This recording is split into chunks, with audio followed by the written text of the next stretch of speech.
Dwarves. First up, I have Tazarath, played by. Cerulean, and Tazarath is, as always, everybody's favorite devil-worshipping sadist. Next, I have Snake and the Fixer-Upper, played by. Ryanaga Snake is a sorcerer and also Yanti. Mhm. He's of the Draconic persuasion naturally, and Fixer Upper is a half orc war priest. Then we have Tristan, played by. Will, and Tristan is a divination wizard kobold. Then we have Melrath, played by. Starmie827, and Malrath is a Dwarven Eldritch Knight. And currently being assaulted by his cat, we have Bob, played by. That's me, Barska, and Bob is a tiefling warlock who apparently is also a vampire. Yes, with his blight spell that he loves so much. Who else has it, though? I'm not the only one. Snake has it, yeah. Yeah, It's fun. it's a good spell. Mhm.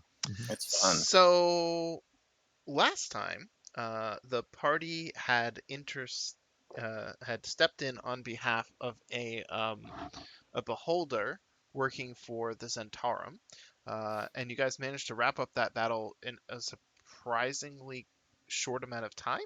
And so afterwards, Gazrim Dulak gave you the ring that's going to lead you to Graven Hollow, an ancient library that presumably will have something about the demons in it. It said that the library exists in the past, the present, and the future simultaneously, and that all of the occurrences of the multiverse are contained within. Um, but how much of that is myth and how much of that is truth is up to anyone's guess. So, at present, having secured the ring, you are now able to leave if you care to do so.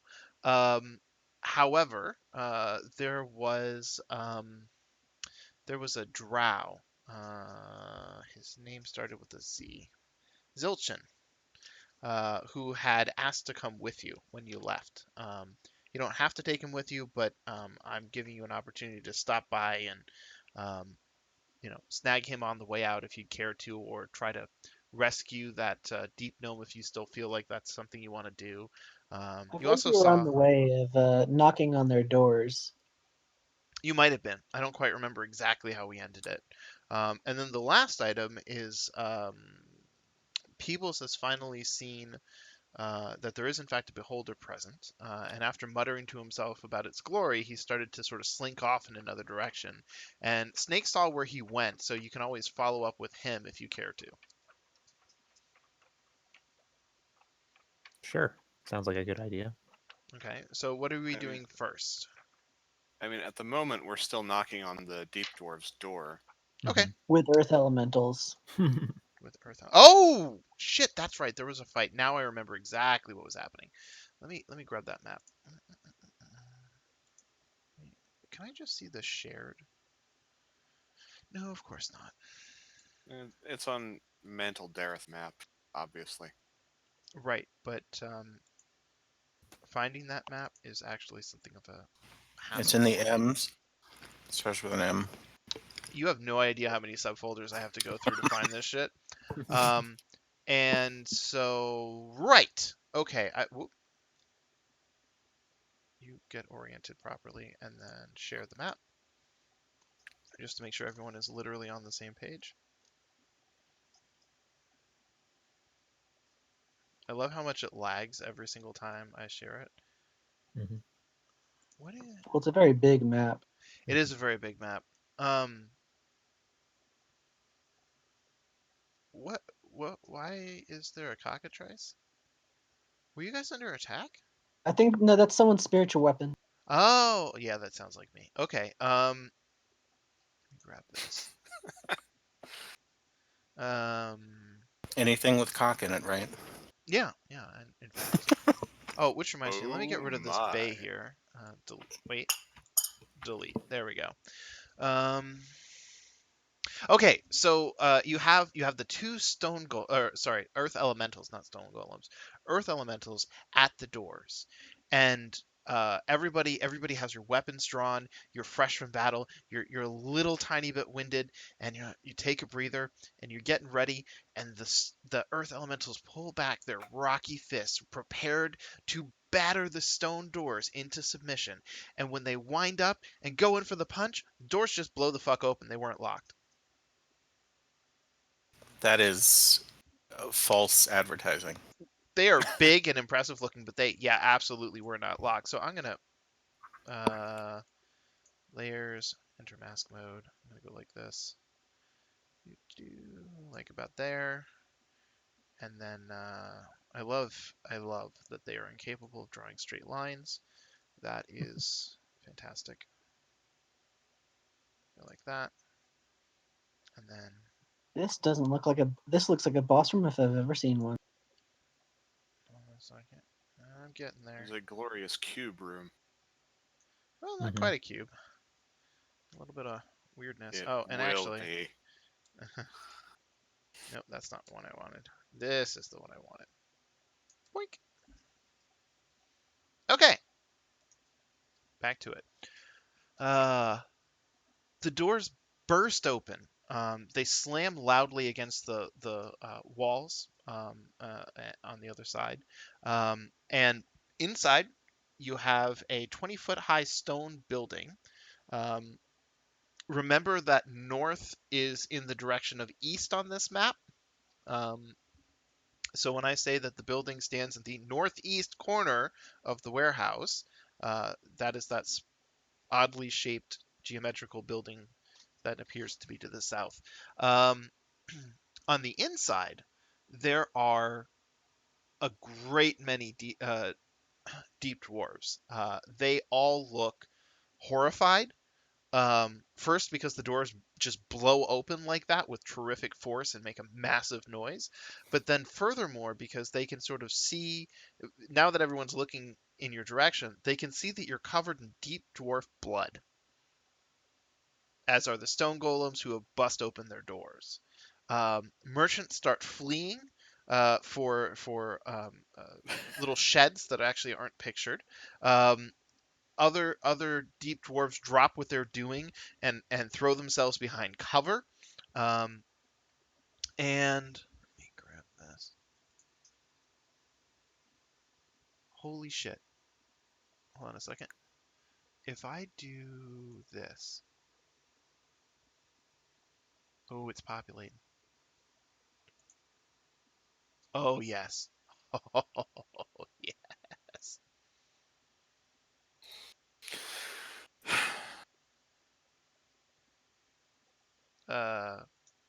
There we go. What's happening? There we go. Okay, so now I just have to pull this out. Pull that back out. Nope, nope, that made it go further. There we go. Haha! Up to here and then to here. So this is the population interior to the cave, and do you say anything? Are you just gonna stand there? Do you, brandish your weapons? Quick question: what was the leader of the Duergar's name here? The guy who's supposed to be torturing the Deep Gnome merchant. That's a fantastic question. Give me just a second. If I go to my book, no, French, no. Derigar Enclave. Hold on, I found it. And Is Guldur fireball an option? Flagonfist. Well, if you want to murder a bunch of civilians and their mounts, I suppose. They ride giant spiders. I mean, it would be therapeutic, but or cathartic, I should say. Genocidal. But that's, I would argue, yeah. Anyways, the answer to your question was the leader of the Derigar Enclave is named Guldur Flagonfist. We've come for Flagonfist and for his prisoner.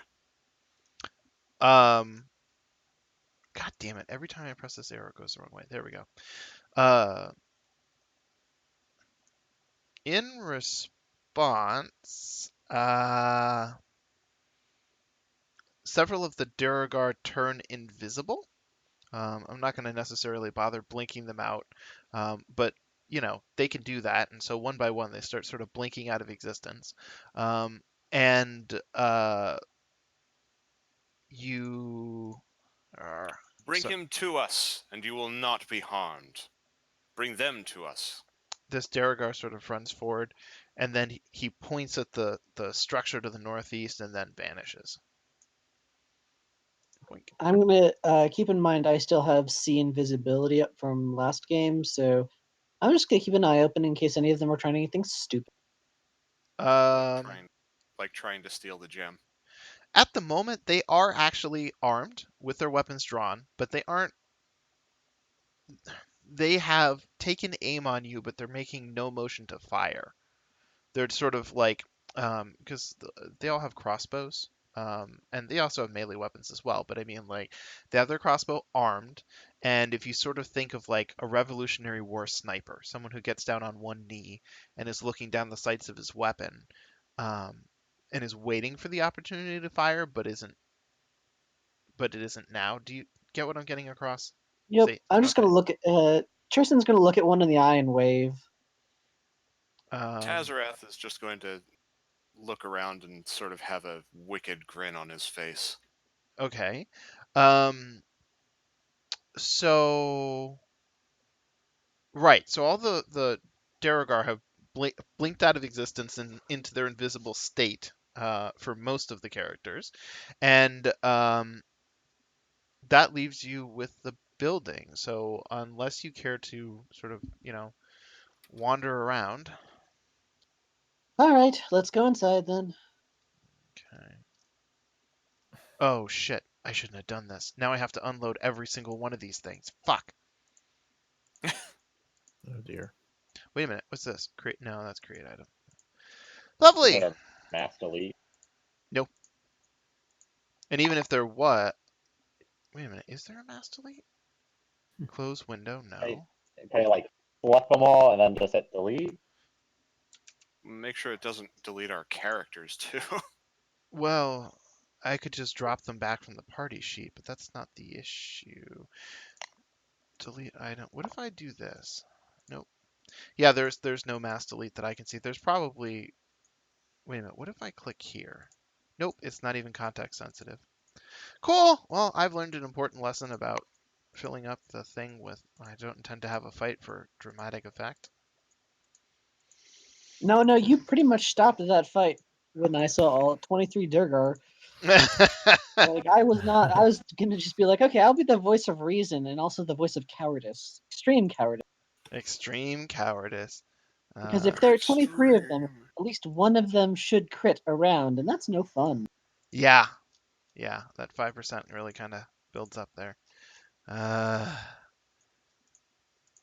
am, however, pleased that they actually went through and because I mostly wanted to see if they were going to populate on the map properly or if I was going to have to place them. If I was going to have to place them, yeah. But I figured I could just have you guys look at the combat tracker and get the message. All right, go there, close there.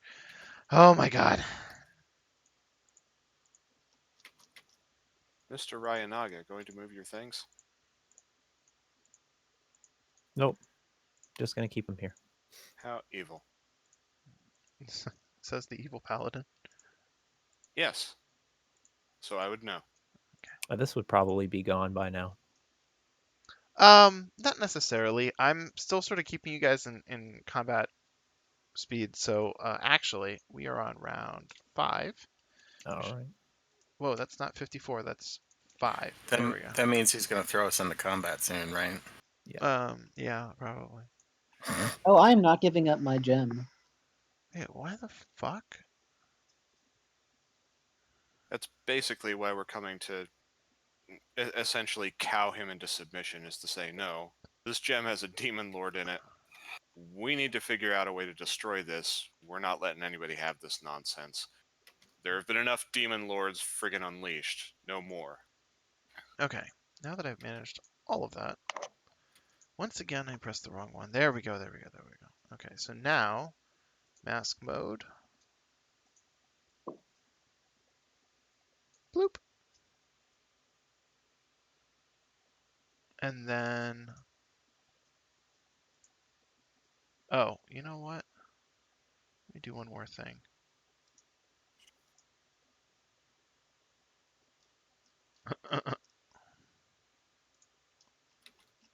Make sure I've got all these correct. Check, check, check, check, check, check, check. Okay. And now I'm going to double check my work because I don't trust myself. It worked. All right. Now that I have that up,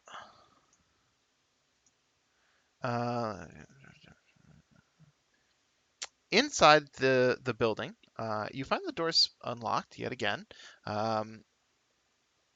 There are a pair of male Daragar interrogating a female deep gnome.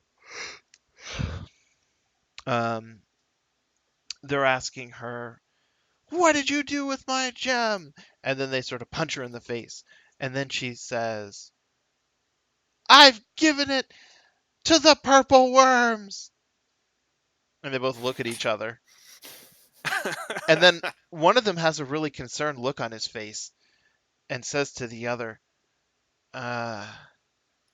she's come up with ridiculous lies for 2.5 hours straight. If I didn't know any better, I'd think she was enjoying this." And he has a look of apprehension on his face. The other one says, Well, we need the gem back. Just hit her again. Where is it? Smack. Can our large creatures fit through the doorway, or is it just us? Oh, that doorway cannot. Well, actually, that's not true. Let me try putting it this way. The doorway can't accommodate them, but the entire structure is made of stone, which earth elementals are also made of, so it's immaterial? Well, I'm thinking about my shield guardian.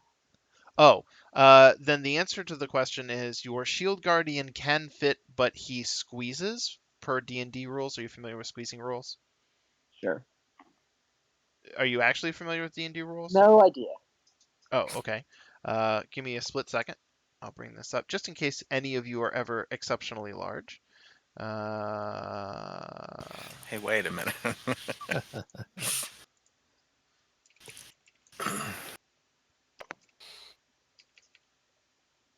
What the fuck?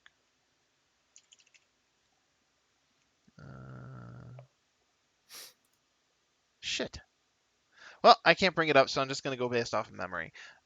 In D&D, in the event that you need to squeeze through a space, in the event that it's something like a door, this isn't a problem. You just push through, and as long as you can make it to the squares on the other side of the door, when you end your turn, you can make it there. You treat the space sort of as difficult terrain, so 5 feet counts as 10 feet. But again, as long as you can make it to the other side, you're fine. Now, in the event that you're very large and there's a long, short corridor that you have to squeeze through, you have to be able to make it all the way to the other end, considering the difficult terrain, as it were. Even things that prevent you from being affected by difficult terrain, like freedom of movement, cannot help you when you are squeezed. Okay, so anyways, you just have to make sure that there's adequate space on the other side for the shield guardian to fit, and then he'll be okay. Also, I looked it up. If you are squeezed, you have disadvantage on attack rolls and dexterity saving throws, and attack rolls against you have advantage. You do have to finish in a state where you're not squeezed, though, right? It doesn't say that. Oh, well, then I must be making it up because I couldn't find the rules. I'm glad you found it. Thank you. It is not a pleasant place to be if you're squeezed, though. Because of the disadvantage? The disadvantage and advantage is against you, so it's kind of painful. Yeah. Okay. Right. So, having covered that, they hit her again, and they say, "Where's the gem?" And she says, "My grandfather ate it and spat it into your shorts." She Can has I a do an insight roll on her to see if she's purposely lying? sure. Anyone who wants to make an insight roll can do so.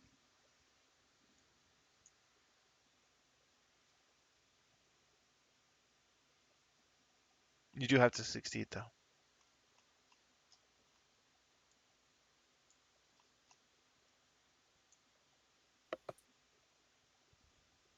Okay. the fixer-upper and Melrath are observing, and there's a kind of crazy look to her eye. It reminds you an awful lot of the look on actually the Drow Assassin's face, and now that you come to think of it, the Gargoyle's face too. In fact, you've also seen that slightly crazed look somewhere else lately, but you can't put your finger on it. I don't think you want the gem. As a matter The of fact, I forbid you from taking it back. the two deep dwarves whirl upon you, um, as does their large and kind of flappy-looking brown creature or pet of some sort What the that they hell? have with them. Wait a minute, what the fuck? Oh, it's in the far right corner. Why is that not large? Isn't that the wrong size category? Give me a second here. Oh, no, apparently is a medium-sized creature. Never mind. Arcana roll? We'll deal with that in a minute. Okay. In the meantime, uh, you! What are you doing in here? How did you get in? I simply point my thumb at the two very large earth elementals and the shield guardian. You And made then that. Tristan gestures towards all the blood on all of them. Ah. So at that, Flag and Fist's lips curl up into a sneer. You murdered my brothers to get in here and steal her back. They hired you as mercenaries, didn't they? No, we're doing this for fun. Also, for a ulterior motive.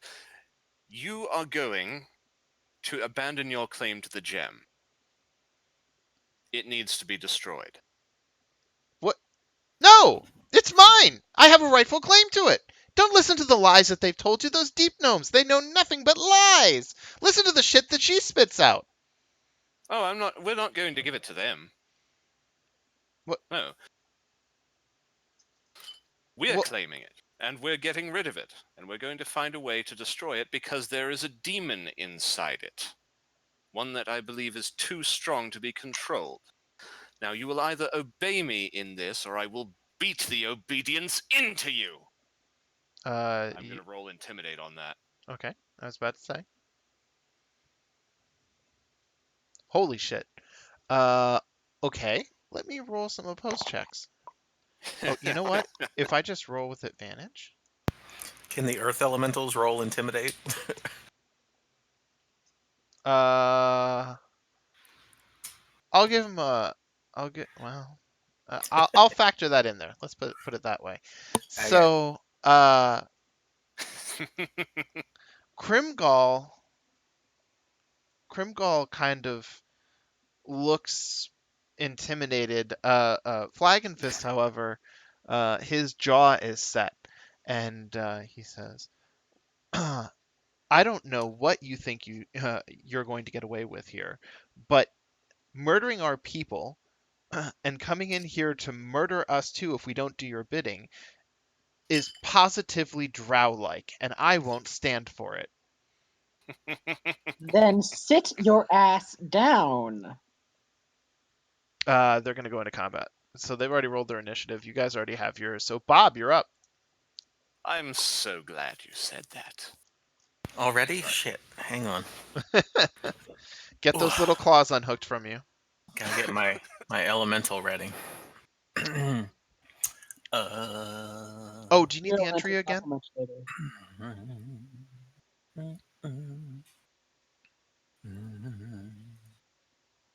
Well, crap. I don't have any slots. Right. You run out of those pretty quickly. By I the way, hate it when I run out of slots. do you need the Earth Elemental's sheet again? Or do you have it? No. Okay. Keep no idea of cantrips. Which one should I attack? Does it Oh, matter? by the way, just as a brief aside before we kind of get started. So Too late. you're aware. Um, Wait, which creature did you hit? Oh, It was the top one. Here, They don't have numbers. I'm Which going. one is which? That's my question. Oh yeah, let me get. And okay. All right, now I've got them labeled. And I also made the deep gnome that's being. Well, actually, I'm sorry. You know who she is, and she's the only deep gnome in here. There you go. I made her neutral, so it'll be a little easier to tell apart from the other two. Oh, so we don't attack her. Okay. No, we want her alive for the reward. Okay, so I only hit one. So there you go, buddy. Flagging this? Blam! I'm still And looking. that 5 is my invocation bonus. Okay. What 5? Oh, the +5. Okay, that makes Mhm. sense. Good, good, good, good, good.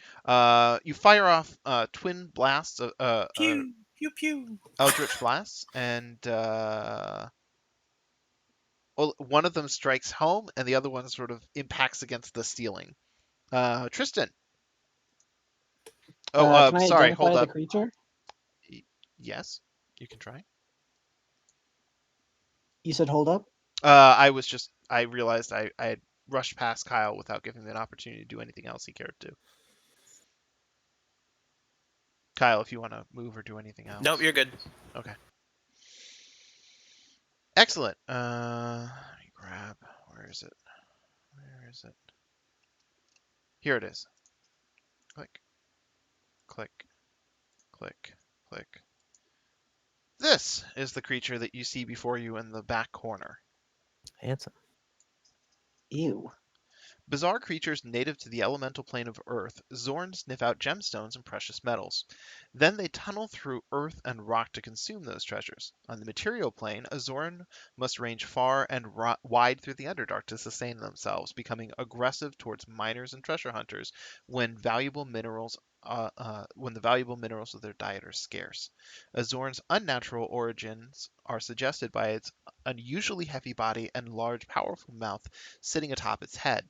Its 3 long arms are each tipped with sharp talons, and its 3 large stone-lidded eyes see in all directions. They are resistant to non-magical weapons that aren't made of adamantine, but otherwise have no special resistances or immunities. They can move through the earth in the same way that earth elementals can, which makes them very hard to evade in the Underdark. Like many earthen creatures, they have the ability to camouflage into stone. They are also known far and wide for their ability to pinpoint by scent the location of precious metals and stones, such as coins and gems, that are within 60 feet of it. And you surmise that one or both of these deep dwarves have trained this creature to, dig out these precious minerals, give it a small portion of whatever it finds, and keeps the rest. So there you I go. want to keep it. But more importantly, I'm going to use a third level slot for Scorching Ray. So that's 4 rays. Okay.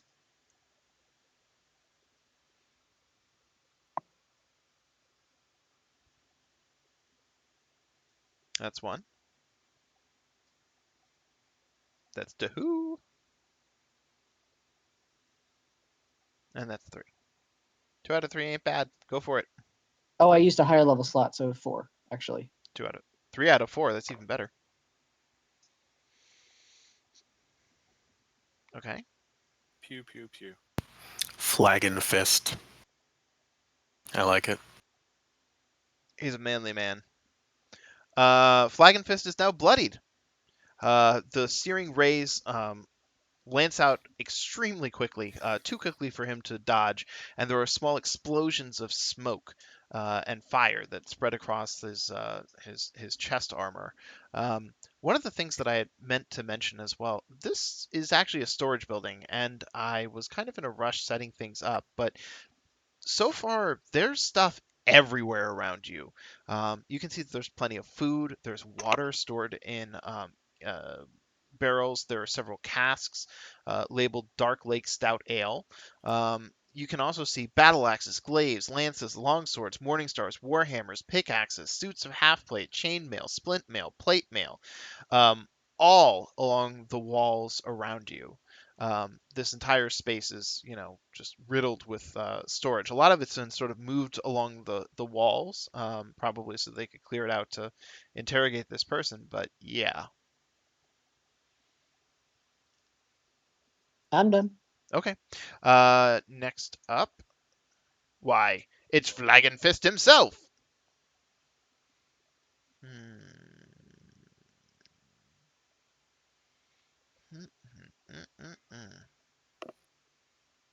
Tazarath has a wicked grin on his face and is making a "come at me, bro" gesture.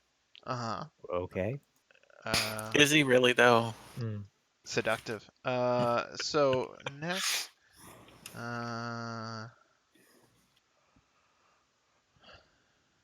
didn't really give me a lot of options here.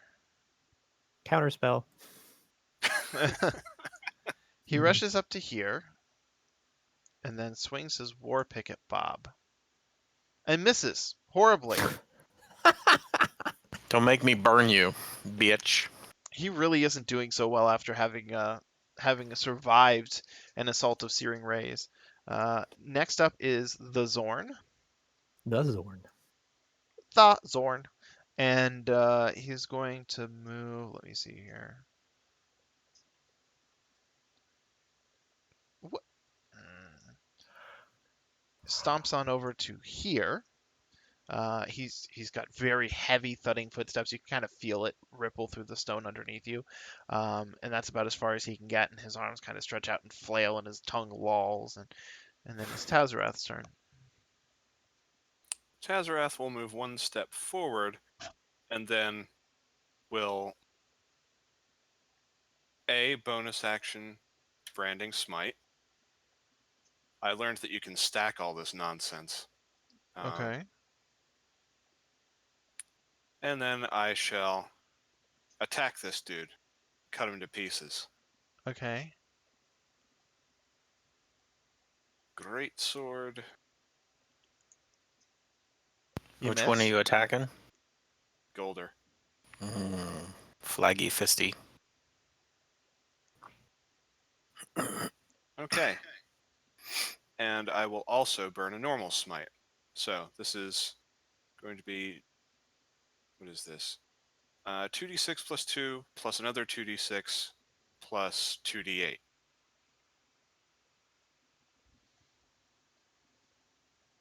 Wow. Uh. Oh, I'll apply that. Bloop. He goes down. One less Flagon Fist in the world.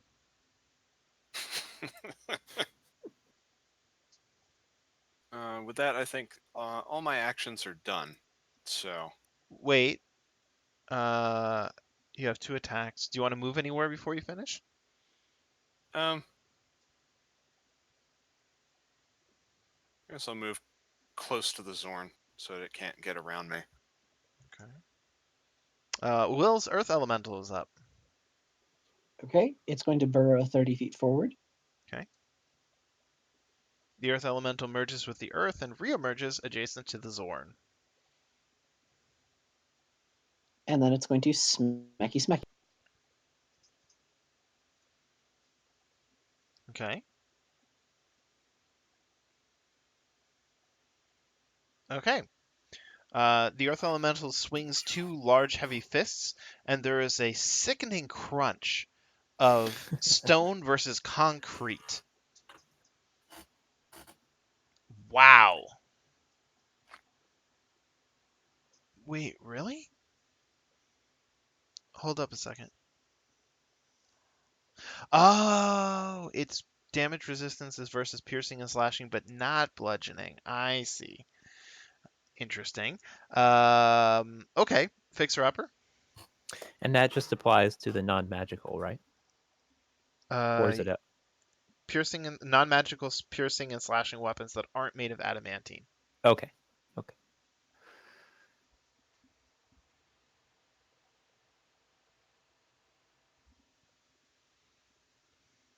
I'll use my last double attack for the day.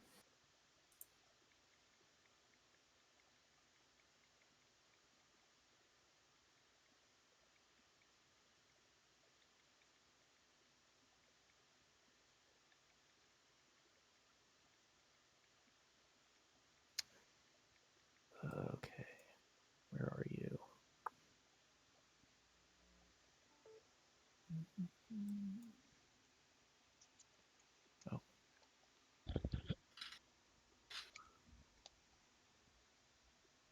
Oh, Roll that damage.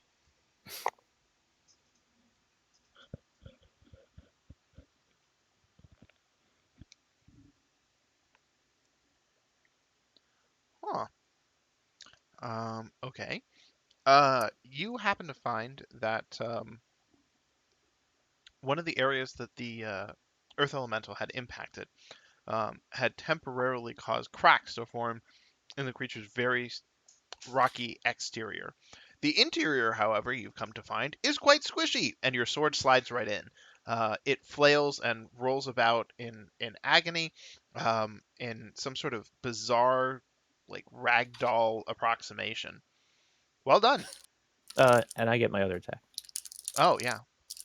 Undeterred, he assaults further. And misses. Nice. Yeah. I will move my as far as I can, which is here, and then I'll be done. Okay. Snake is up. Okay.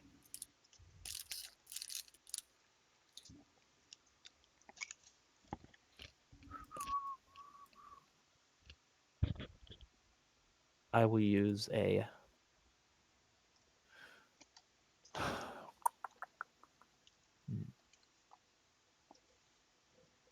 what to do.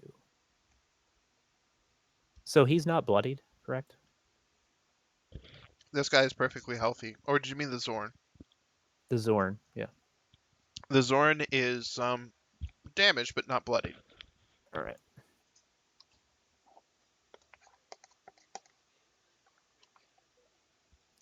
I'm going to blight a Zorn. Yes. Dry out a rock. Get to slurping.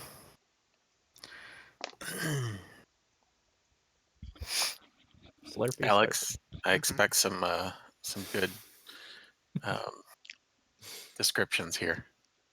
I've got descriptions ready, but I don't know how I can make a rock slurping noise, so... Wow, that's quite a save. wow. Holy moly. Huh. Wow. Huh. Yeah, so the Zorn will only take half damage. That's an incredible roll. Maybe that's because there's no liquid. Yeah, maybe. Okay, you managed to bloody the Zorn. So Snake draws on the enervating power within him and lashes it out as a tentacle, which establishes the connection. And despite what you've heard, you're determined to squeeze blood from a stone. And you manage to find just like 3 or 4 drops within the creature and pull those out through its eyeballs, and it makes horrible flailing noise. If Eric's listening, it sounds like Guzzlord, and so the creature actually has a lot of sort of necrotized looking rock on the exterior of it. If you still have the Zorn picture up, next up is Krimgall. Krimgall looks at his defeated um, um, leader, looks at Yantha, looks at the Zorn, and then he takes his war pick and throws it on the ground. I surrender! He throws his hands in the air. Smart move. Well, Your good Earth for him. Elemental is up. Mm-hmm. Kyle's Earth Elemental is up. Can we still kill him anyway? Why would we do that? Don't kill the innocent. Kill the thing trying to hurt us. You guys are no fun.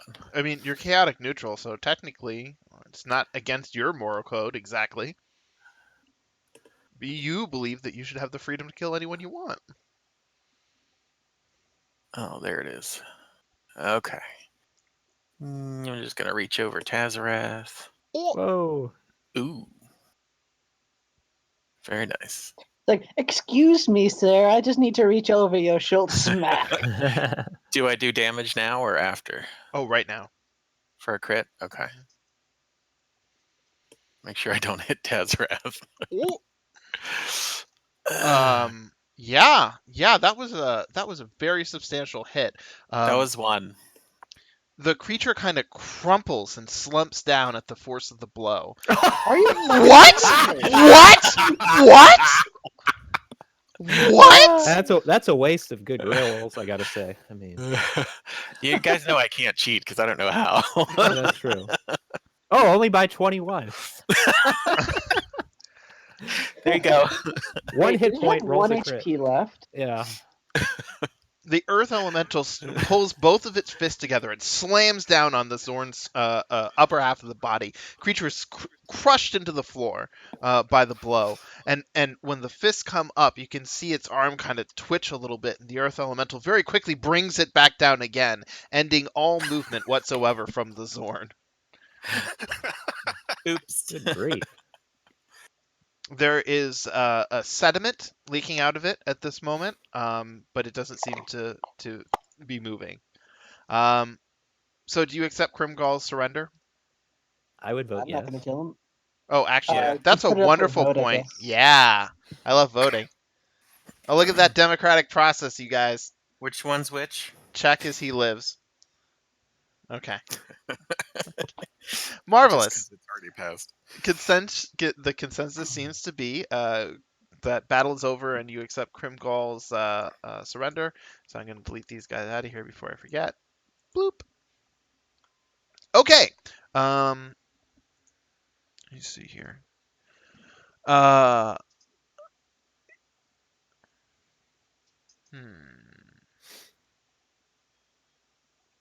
So Yantha's tied up still. She looks rather poor at the moment. And she also doesn't really seem to like register you when you walk over to her.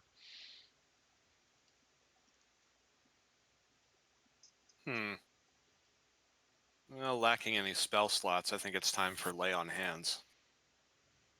I'll just heal her for like 5 points. You had.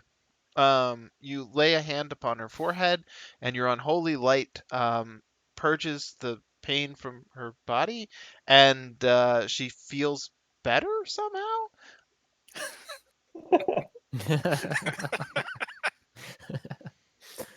Sure. She looks confused. Hi, we're here to save you. Are you, Yantha Oh, Coatsrock? are you Yantha Coaxrock? Why? Indeed I am not. I am Cairngorn, Haram, the Stone Speaker. Um, I think it's insight time. You guys already rolled an insight, if you remember. Oh yeah, Do you remember what I said about it? that she looked completely manic and messed up. Crazed? Yeah. Yeah. what color are my scales? What color are your scales? Red. Your scales? Your scales are cyan as that the color I am told the sky is above. Me thinks she's crazy. Mhm. The question is, what did this to her? Was Why? it the torture? It was a tortoise of the Underdark. Gonna stare at the deep dwarf. Was she like this before?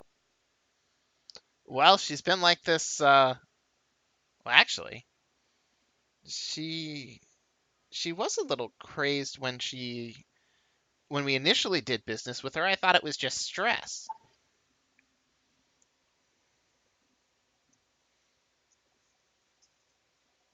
I certainly didn't expect anything malicious to happen as a result.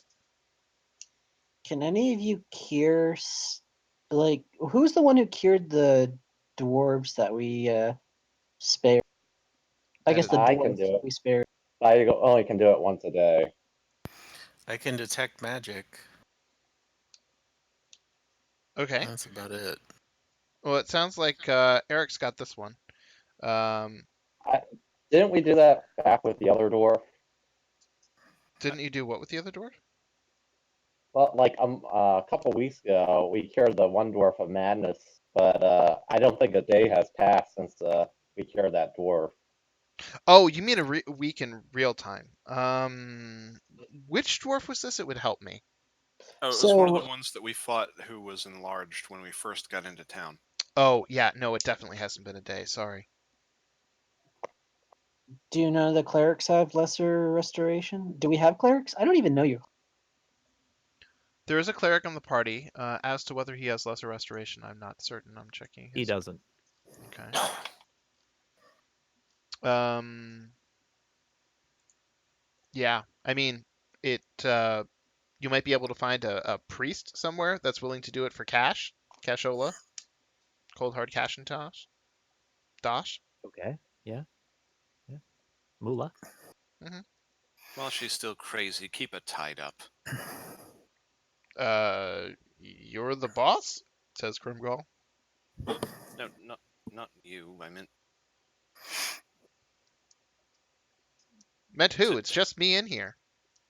no, to the rest of the group. Let's keep her tied up while she's still crazy. Ah, oh, yeah. Tristan is now bored, so he's going to look around for anything interesting. Oh, okay. Let's see here.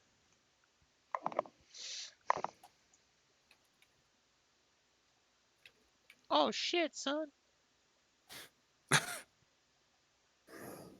Okay. There is. You find. So obviously a whole bunch of stuff got moved around. I mentioned that earlier. Um, there's a couple different shelves that got moved. The shelves mostly contain weapons and crates for weapons. The Daragar, as you know from Gracklestug, are some of the biggest arms dealers in all of the Underdark, and they tend to have some of the better quality stuff as well, even if it's not particularly attractive. It's just very functional. Regardless, behind several of those shelves that have been stacked up like three deep, you find that there is a iron safe in the northwest corner of the building. It is extremely heavy. Um, you have no idea exactly how much, but like you can't even begin to budget. It is locked, and it has a combination lock on the front of it.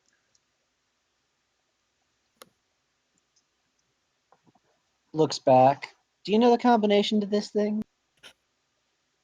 Well, that's Gulder's safe, so I would presume he did. But unless you can speak with dead, I doubt he's going to be very talkative. You know, fair enough. Though, actually, Alex, I'm curious. Mhm. I had no intention of having this spell do any use, but would a knock spell do any good? You can always try it. Sure. 1 second level spell slot down. Okay.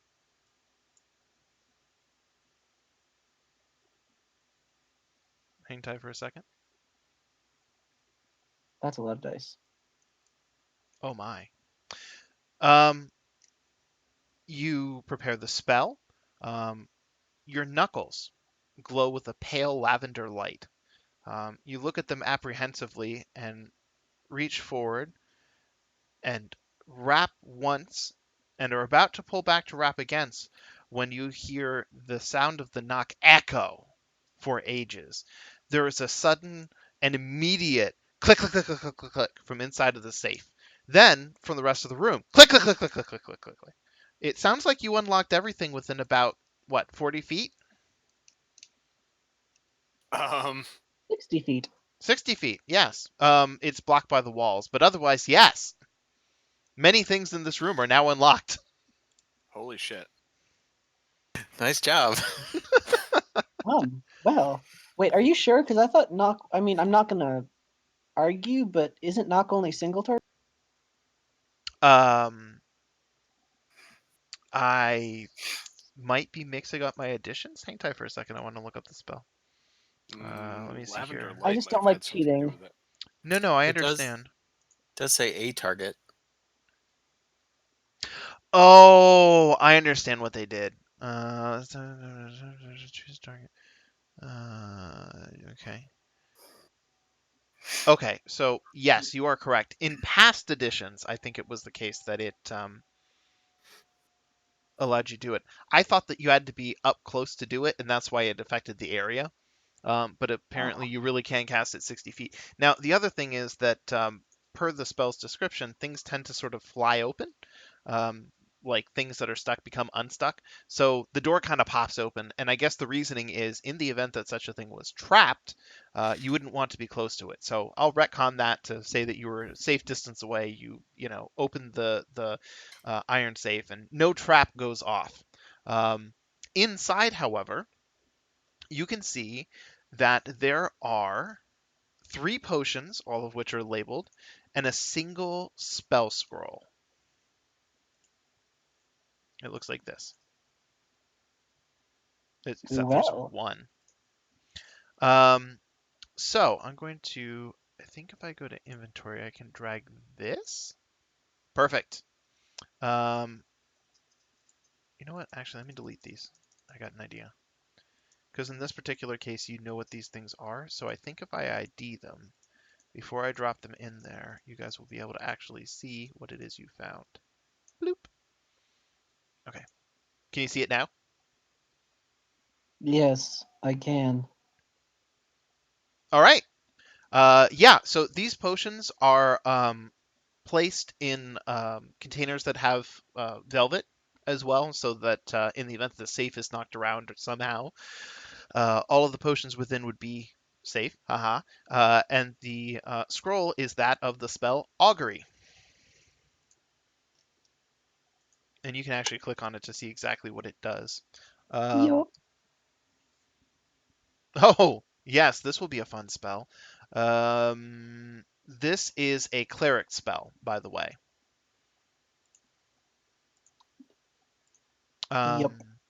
I believe the spell scroll rules for 5th edition are as long as you are um, of one of the classes that can cast it, you can cast it, unless you're a thief, in which case you're able to use magical items that you find or something. So use item as some bonus action they have. Anyways, Hey guys, we got stuff. He's dead. He's not going to use it anyway. And since he didn't know the combination, that meant no one knew the combination. Arsenic. so who's going to hold all this stuff? The augury scroll should go to the one person who can cast it. Yes. Oh, I keep thinking it's the fixer-upper. Who wants a potion of water breathing? Who doesn't want to drown? I'll take it. Okay. Who would like to breathe fire? Ooh, me. All right, there you go. And a potion of acid resistance. Any takers? Tazrath? That seems very specific. Oh, I was muted. I'll take it. Okay. Very well. TA. There we go. And distribute. They are yours. I'm checking through the rest of this. By the way, there are 5 plates of suits of plate mail present in this location. If anyone would like to dress themselves in plate mail, feel free to help yourself, I Yes, suppose. please. If I had the strength to do so, I would happily do so. Okay. Melrath, I think you can find that in the PHB. You shouldn't need me to go get anything. Apply it to your character sheet as appropriate. Now, do keep in mind that you are technically stealing from these deep dwarves, because even if their leader is dead, there's a whole bunch of merchants out there, and this is presumably their stuff, with the exception of the safe, which you know belonged to the guy that you killed. Eh. So, Do, with that, do, do we want to just take all the suits of plate mail? that's a lot of weight. I have a shield guardian. The shield guardian doesn't have a backpack. Not yet. There are no backpacks present in the warehouse to head that off at the pass. I have a bag of holding though. Doesn't that have a weight limit? Bag can hold up to 500 pounds. So you would have to empty out everything in it and then fill it with plate mails. No, Plate mails are like 100 pounds each. I'm going to double check in the PHP so I'm certain that I'm... 65 each. They're Yeah. 65. Yeah, 65. Okay, well, if you really want to carry all that plate mail with you. I mean, they're worth 1500 GP, so yes. Okay, so let me see here. Armor, plate mail. Plus, once Tazarath does have enough strength to wear it, he will have a set. Fixer Upper is going to take one of them. The fixer up can... You have heavy armor proficiency? Oh, good point. I mean, I know Well, you have the I strength. might, I think, because I'm War Cleric. Maybe not. You could. I am not super familiar with war clerics, generally I'll speaking. double check that now. Yeah. Melrath was taking one, right? Yep. Mm-hmm. I'll just take the other 4, and if other people need it, I'll distribute it out. However, yes, you do gain proficiency with martial weapons and heavy armor, so... Yep. Okay, then I'm going to go ahead and set this to 3. I'll distribute these to Tristan. And then I'll put 1 here, and then put Fixer Upper. There we go. Okay, it's in your inventory now. Let me know if you have any difficulty equipping it. Okay. Just gonna There, look back at the door. You saw nothing. Krimgall, it already looks, pretty, what's the word I'm looking for? Cowed. Yeah, cowed, Stupid. basically.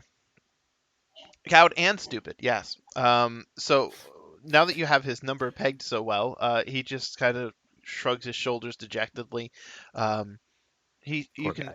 sort of barely hear under his breath that he's trying to make an accounting of how much he could have gotten for that gem. By the way, Chris, I didn't remember that you wanted to destroy it last time. You know you guys have it with you, right? Well,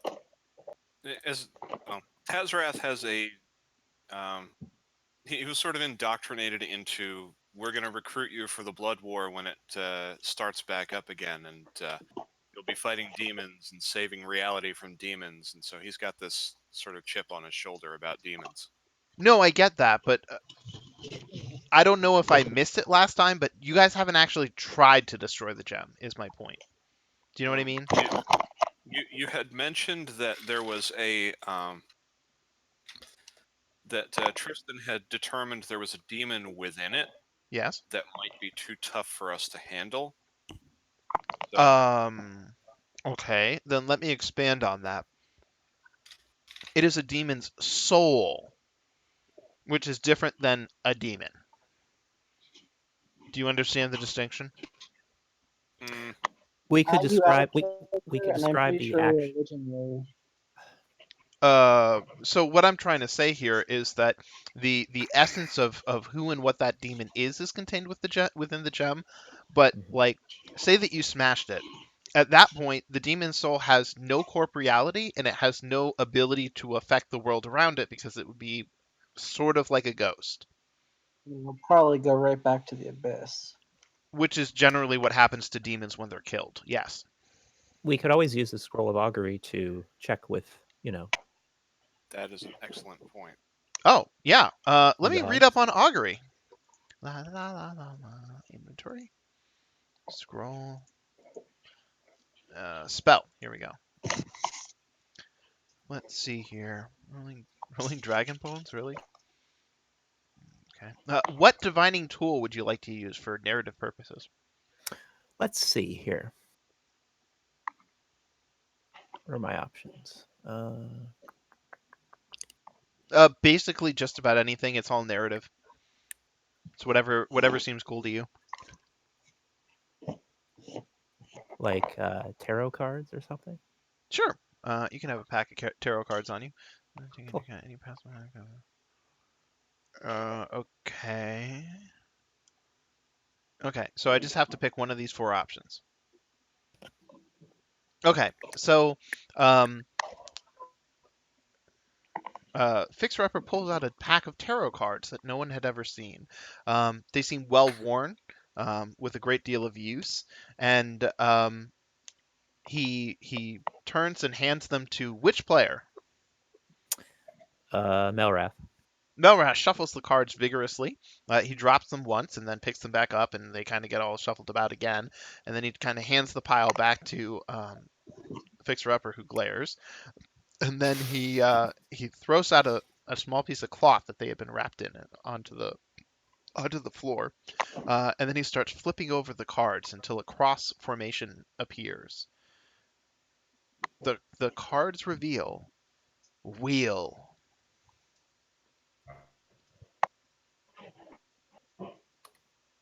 Oh, so nothing bad, something good will happen if we break it.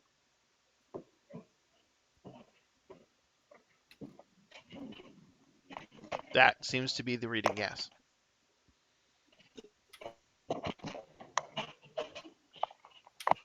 Okay. You said it wasn't much harder than just glass. Yeah, it actually, if it weren't for the fact that there was somehow a demon sword in it, it sort of has the toughness of quartz. Cool. Yeah. It's still wrapped in that cloth, right? Yeah. Okay. Want to make sure nobody touches it again by accident. Oh, do you want to go blindly fishing around in his backpack for it? Oh God, no. Tristan's gonna pull it out. Okay. Okay, hold on a second.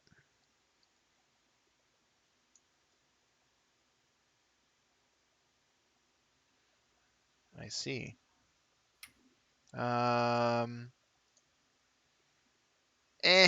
Okay. So you pull it back out. You place it on the floor.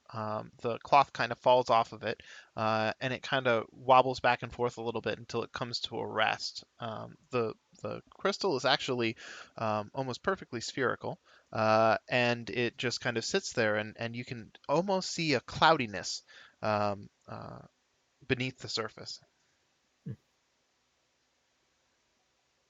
Anyone want to do the honors? Or shall the great and powerful kobold do it? We should let one of the earth elementals deal with it. They won't last much longer anyway. Ooh, that's a good idea. Oh, okay. Where will the rest of you be? Not there. Are you gonna you're gonna go hide? No, I'm gonna be right in front of it. Uh, Where's Okay, the here's what we're gonna do. I'm gonna place this cockatrice right here. The cockatrice Okay. represents the gem. Place yourselves in the room, in relation to in relation to where you would like to be while this is all going on.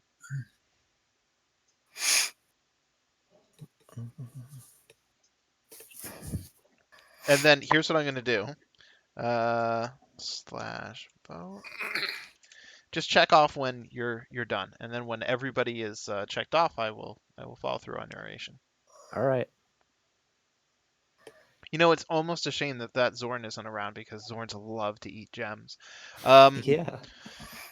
So everybody gets into position, and the Earth Elementals take up positions on either side. They start to look rather tired.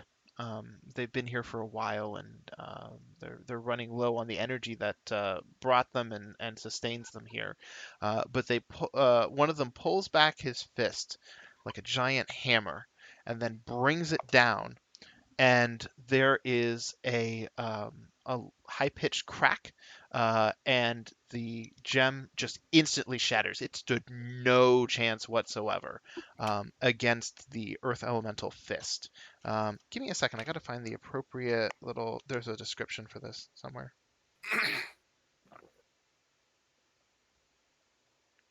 Watch as we mess up the entire.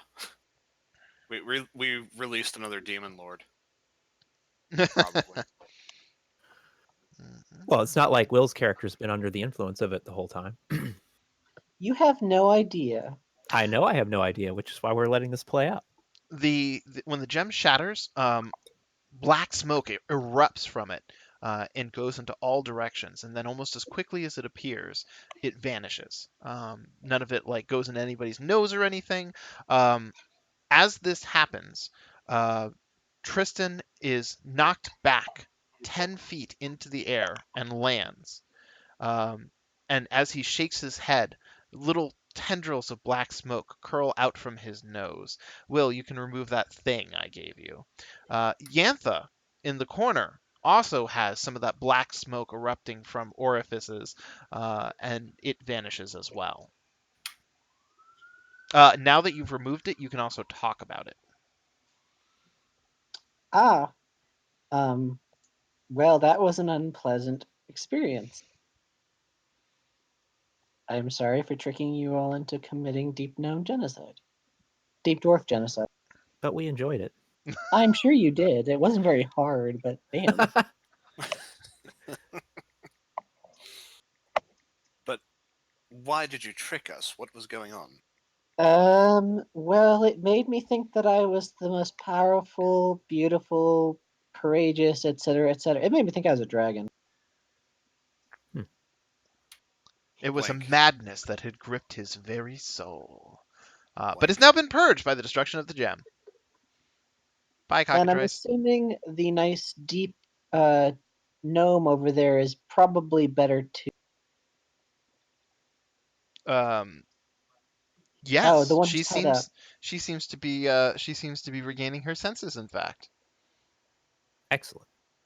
what happened? She says. What was that Do you awful know where? taste? Do you know where you are?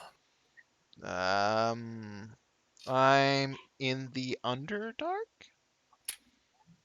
More specifically. Mantle Dareth? This is Mantle Good. Dareth, isn't it? You're in Yes. the deep dwarf in Enclave. warehouse, I guess.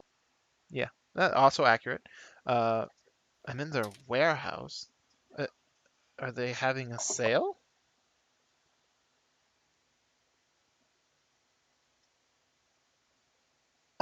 No, they brought you a gem to appraise and it made you go. Oh, yes, I do quite remember that. I gave it to my assistant and told him to hide it. Why did I do that? Cray And cray. then, and then, and then, no matter what I tried, every word out of my mouth was a ridiculous lie. I couldn't stop myself, and I felt so gleeful doing it. Yeah. We should probably take you home because you're probably tired and slightly wounded, and we should leave. Yes, Remember I that the think that's getting in here best. wasn't exactly bloodless. Uh, then We, let's make haste before the deep dwarves regroup. we could also use a long rest if possible.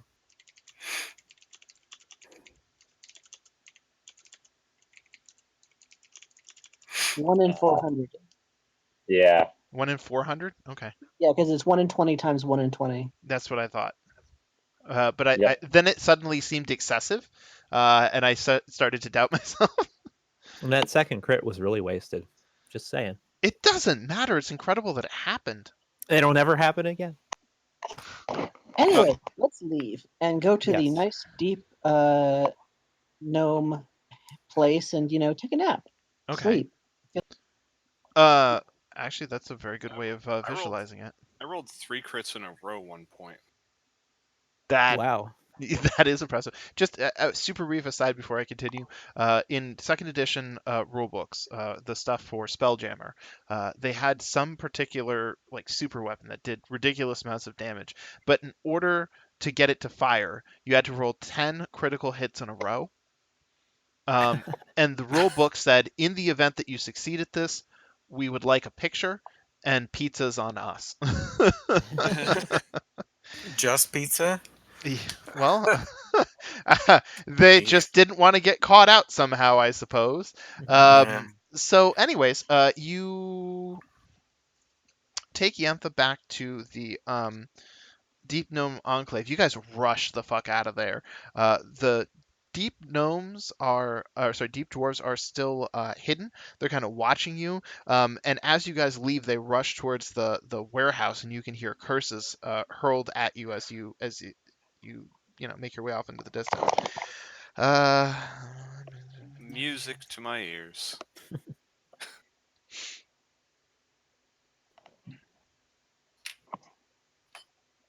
okay. Ah. Now let me just find the appropriate treasure table. Give me a moment. Should we delete our earth elementals? I'll do that. I should probably also delete my Armor of Agathis, which never came into play. Nobody ever hit me. Delete. I could change that for you if you like. Back up to the top. One more. There we go. Okay. Is it down here at the bottom? Oh, for fuck's sake. Ah! Assault encounter. Wait, is this it? No. Oh, that's the Funky Grove. That's why. Okay. Did you guys get a black sapphire pendant? Could everyone check their inventory real quick and see if they have such a thing? Might say I did amulet. not. No, it's ID'd. I got a ring from Gazrim, but no amulet. Okay. I don't see it. Okay. Nope. Eric? Nope. Okay. Perfect. Nope. That's what I thought. So when you make it back to the Snurflebin warehouse, Gabble rushes forward again when she sees Yantha with you, and Yantha is limping a little bit. You healed her some, but she still looks fairly beat up. Gabble, I guess the cleric could help her there. optionally. Sure, I have all these extra spell slots right now, and we're about to sleep, so I'll burn all my lay on hands on. you just want to touch her. I'll heal Snake for 5 and burn the rest of my 15 lay on hands on. Why don't you want to touch the snake? Rubbery. Slimy. Even better. Okay, so anyways, you end up healing her up, and Gabble ends up taking her back to her alcove unit, I suppose, to rest on her bed for a little bit. When she comes back, she's carrying a large, elaborate jewelry box, and when she opens it up, you can see within there is a black sapphire pendant on a silver chain. The sapphire is very large, and the silver chain is moderately large and also very finely crafted. This thing is probably worth around 5,000 gold pieces. Whoa. Whoa. Worth it. I happily offer this in exchange for the leader of our enclave back. And she also tells me that there's no leader to the Deep Dwarf enclave, so it seemed a fitting reward after all the trouble they've been. It's yours. Who wants it? Who's the Yes, most avarice-minded? This is That would have been Will, but I don't know now. Okay, if no one else is going to speak up, dibs. It's Done. going to go into party fund anyway. Indeed. that's true. Yeah, it's just for, Oh. role-playing purposes. Let me do just one more thing, just in case I can't find it later. Inventory. Black Sapphire Pendant. Oh, no, it has the cost on it. I'm fine. Okay, so she thanks you profusely, and then makes her way back to the compartment alcove.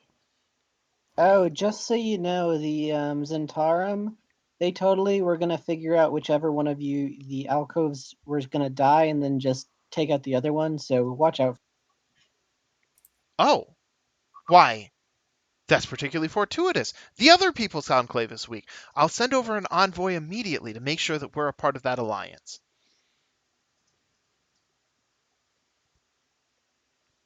Thank you. You're welcome. And now those assholes who left us out of the deal only get 1/3 instead of 1/2. Okay. So at this point, you've pretty much wrapped this all up in a bow. So the only things that are really left here are Zilchin and Peeble, if you Peebles, I should say, with an S, if you care to find him. I Zilchin think was the guy, the drow that had offered to come with you, the map maker. Ah, yes, the suspicious fellow. Yeah, the map maker. He seemed okay. I'm up for that. Also, I'm really curious about why people wanted that. Okay, Yeah, the beholder. Yeah. so who do you want to go find first, Peeble or Zilchin? Do we get a rest or? Oh, yeah, no, I'm going to do the rest now. I'm just Okay. going to try to keep it moving while we do that. Long rest. I say people because Zilchin is going to come with us on the main expedition, so it's not like we're going to leave with. Yeah, I agree. Okay. Should take care of people first. Agreed. Okay, and one more. Done. Okay. So, uh,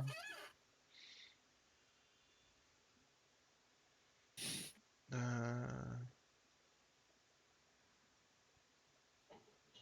okay.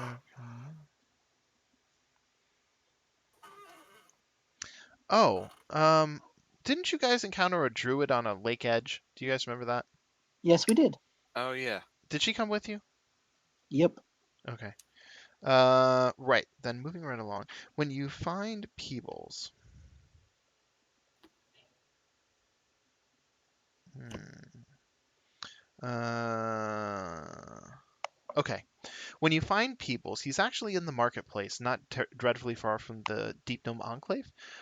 He has purchased a large amount of like ink and paper and whatnot, and he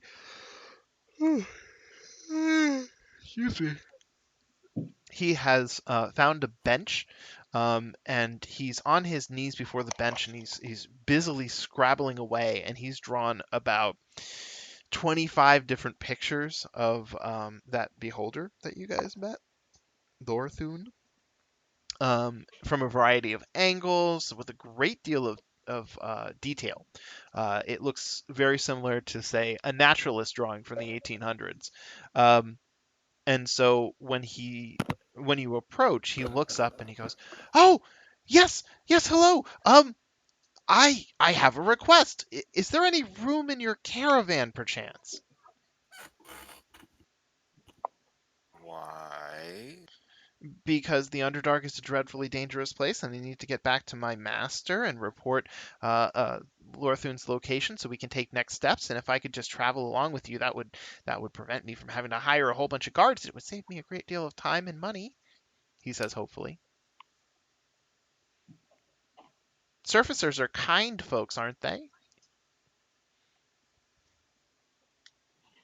I'm actually from the Underdark, so no.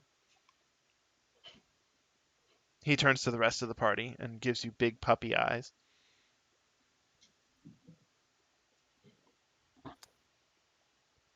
Tazraths are just sort of blinking because this is the first time anyone has assumed that he's kind.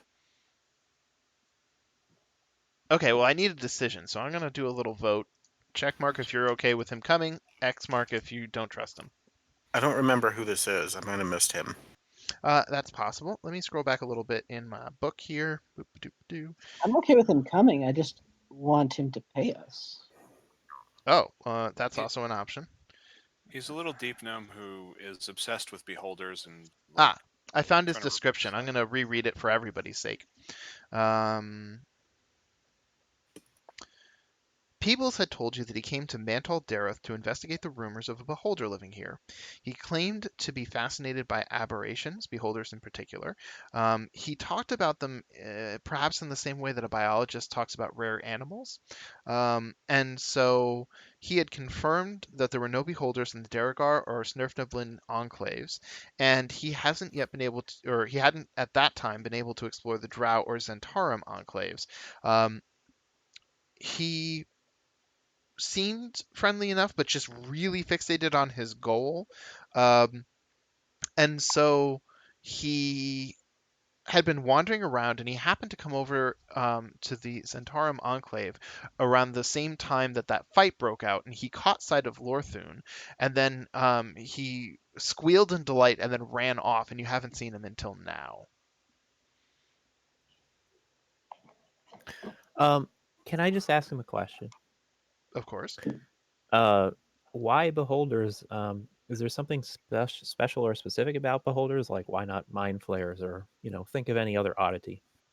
Oh, okay. Can you hold on or just yacht claws. 1 second? Yeah, Or think like of whatever oddity. I guess mind flayers aren't really odd in the way beholders are. I just thought of that because of all the ravaging. Mm-hmm.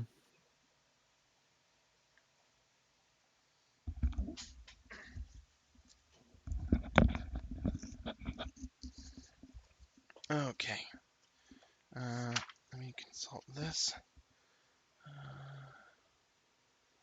No, that's maps. Ah, yes. Why? Beholders are some of the most fascinating creatures on the entire world. Do you know anything at all about them? Not really, no. Have you ever wondered how beholders are born? They don't even have arms, much less genitals. Okay, this is getting a little too personal. Well, the truth of the matter is that beholders are so solitary, and they're always thinking, and they're always planning, and they're always plotting, and they have to account for everything that might try to kill them, because they're so powerful. And so when they sleep, their dreams will occasionally manifest through their own psychotic plotting to take over the world into another beholder, at which point the new beholder that springs into existence flies off as fast as it can before the original wakes up. All interesting does not actually answer question. Well, some of them even have different types of eye rays. Just everything about their biology is incredible. They're practically magical forges within that orby flesh. His eyes look dreamy. And your master is a connoisseur of behold. My master has set me out to catalog as many different types as I can. I've seen so many, and it's been so exciting to work with such a wise master.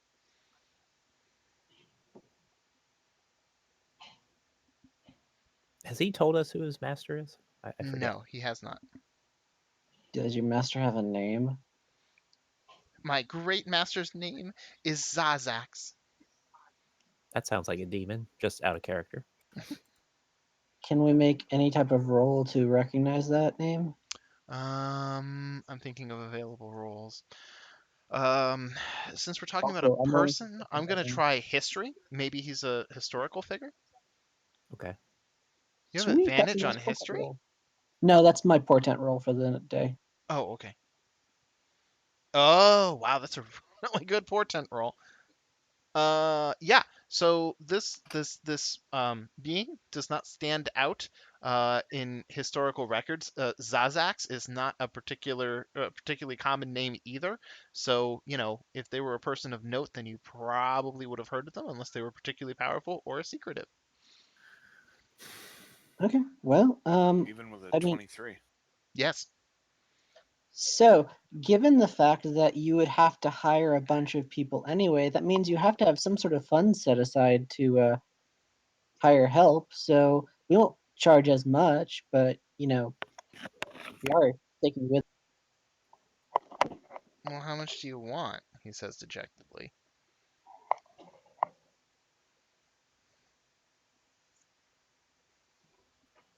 This is where you insert a value.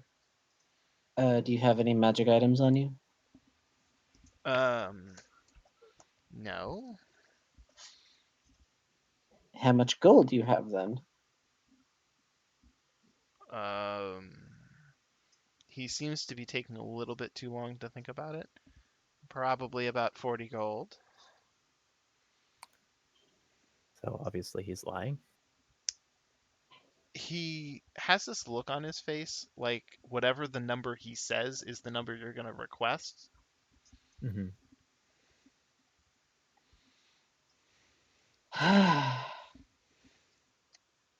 Chicken feed. All right, fine. Anyone else actually care? I'm done actually harassing him. I've had my.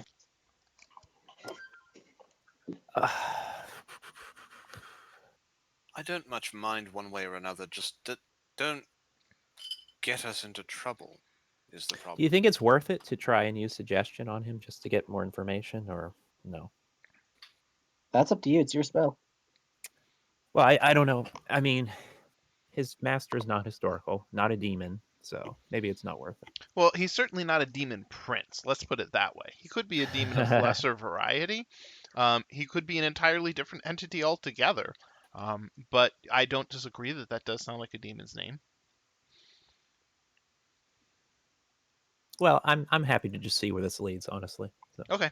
Okay, fine. You don't have to play. Peeble is accepted into the party. He gleefully follows along, and Can I ask him random facts for beholders? oh He can yes, I entertain us on the actually way. I happen to have part of the reason I mentioned that whole thing. Volo's Guide to Monsters is an actual D&D supplement in addition to a book in the game, and it has an entire chapter on beholders. And I was reading through it, and that nonsense that I told you about dreams is actually how they come into existence. So I read Oh, up a little bit for just such the occasion that you might want to ask him any questions. okay, cool. Um, Paranoid megalomania. Anyways, with that out of the way, you make your way back to the Drow Enclave. Zilchin is there, and he has bags positively stuffed with scrolls, with quills, with supplies. He looks honestly a little bit overpacked. And as soon as he sees you, he rushes forward with a big grin on his face. And in fact, this is the first time you've ever seen any Drow smile. And it's not a malicious smile, but it kind of doesn't matter. It's creepy no matter why they smile. And so when he rushes towards you, you all kind of like recoil a little bit. Um, and so when he arrives, he says, "I'm so glad you came back. This is going to be so exciting. I'm going to make a fortune."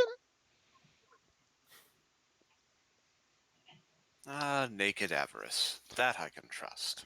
And then he rushes past you to the lizard mounts that you guys have and starts saddling it up with some of his gear that he's overpacked.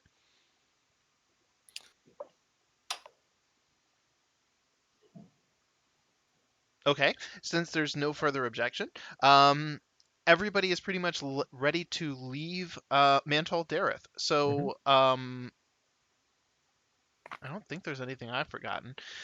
Okay, so you guys head outside of the city, and when you get out the northern passageway back into one of the main tunnels that you branched off of to get here, um, the ring is activated. I don't remember who it's on. I think it might have been Tazarath, but It's me. Okay. Tazarath, you put the ring on, you concentrate, and you make a cross on the white sort of cross within the ruby that's on top, and a uh, a dull yellow light forms a trail. It looks kind of like pixie dust, and it kind of hangs in the air and just streaks off in another direction, and it goes beyond the edge of your sight. And it's a very clear trail to follow in the Underdark, let me tell you. It doesn't have to be very bright to stand out. So yeah, you guys end up, following it off into the passage. The the the whole experience is going to take a couple of days, and I have some noteworthy things that happen on your journey. Let's see. We all gain a level, right? Do you gain a level? Hold on a That was second. I have to check things. Oh, yeah, but it might not. It might actually be correct. Give me just a second. I have to see something. all that traveling sure does get you some experience. Well, also, kind of a lot happened here. So if I do 1, 2, 3, 4. Okay. Yes, you gain a level. Yay! Woohoo! Yay. My question is, should I Gain a paladin level or a sorcerer level. Gain a 3rd class. Depends. Which will give Wait, you can you? points for better I don't armor. know. Technically, you can gain a level in any class you would like to.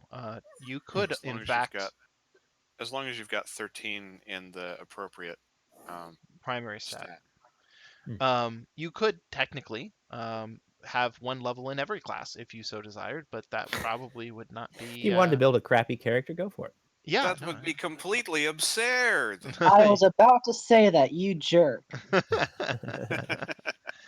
Yeah, I we, love we, that we tease. found out that that actually isn't a good thing to do with your character. Turns out. So just throwing that out there. Hmm. Who would have thought? Yeah. So while you guys are wait, what? I thought I had this in the right order. I Yeah, get no. 5th level spells. Yeah, that's nice. You guys set off. About I'm just gonna make up a time to give you a sense of where it is in your sleep awake cycle as opposed to the actual time. Around 11 a.m. You guys are traveling through. Um, the tunnels are not ridiculously difficult to traverse. I mean, you guys have a large party, so it kind of, in game terms, it doesn't take you any less time to travel, but you do kind of have to make sure that everyone's keeping up and that, everything's being looked out for. And as you get around 11 o'clock, one of the scouts from the Emerald Enclave cycles back to you guys leading the party, and they say, "Oh, actually, you know what? Um, how do you want to configure this war party? Do you care, or should I just maintain party marching order and go with it?" Um, I kind of think all the expendables are out in front, and then we're like safely protected by everyone else. Okay. Well, here, let me also do one more thing. I'm going to remind you of what this party comprises of because that might make mhm. it a little easier for you to tell me what you want to do. So, the party consists of the following. Um, you have 5 veterans of the Order of the Gauntlet. They're basically fighters. They're armored, and they do melee attacks. They are working as sort of the general guard, and they're kind of the equivalent of, I want to say, like 5th level fighters. Um, Mhm. and you also have members of the Emerald Enclave. The members of the Emerald Enclave that are with you, 3 of them are no, 2 of them are scouts, and one of them is a druid. Um, and so they're with you. The Lord's Alliance sent along 5 dwarf guards, also 5th level fighters. And they also sent along 3 human spies. The human spies have some experience acting as scouts, so they can fill that capacity for you, or you can Mhm. use them to scout settlements if you get to a place and you want to know a little more about it. And then last, you have 8 Santarem Thugs with you. They are kind of a mix between fighters and rogues in terms of their capabilities. So they have some backstab and they have some good melee capability. And you also have um, giant lizard mounts for all of the main party members. So this is what your war party is comprised of, and that I think if you were just sort of vaguely counting along, you could figure out that's a pretty healthy amount of people Mhm. going with you. So given how all of that is set up, do you want to change how any of that is configured? Do you want to give me any instructions?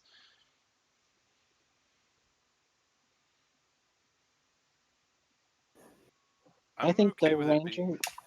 Yeah. the ranger should be helping us, like track and stuff. But I'm totally okay with being in the lead, so that so we get to things.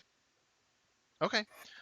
So then, is the party in agreement that the lizard-mounted party will be at the forefront of the war party, and then people will mill around behind you? Um, I don't want Snake up there because he's artillery, so I want him to be in the middle. Okay. He'll be between the Lord's Alliance Lord's Alliance Knights, Mhm. dwarf guards, and the Lord's Knight. What is it? Order of the Gauntlet Knights. That's what I was trying to say. Okay, cool. So that's 10 fighter classes surrounding him that are all level 5. You should be pretty well. Well done. Yeah. And actually, you know what? Let me just check one more thing. Did I put it here? Yes, I did save it. I want to just double check and make sure. I'm so sorry. It turns out all the guards appear to be. Is this it? Like level 3 or so. Like the veterans are level 3, and some of the other fighters are actually less Oh well, leveled they than can that. still take hits. Yeah, exactly. They'll absorb fireball damage. Um, right. Anyways, so now that we've worked through all of that, I just need my little. Where did I put my notepad? Here it is.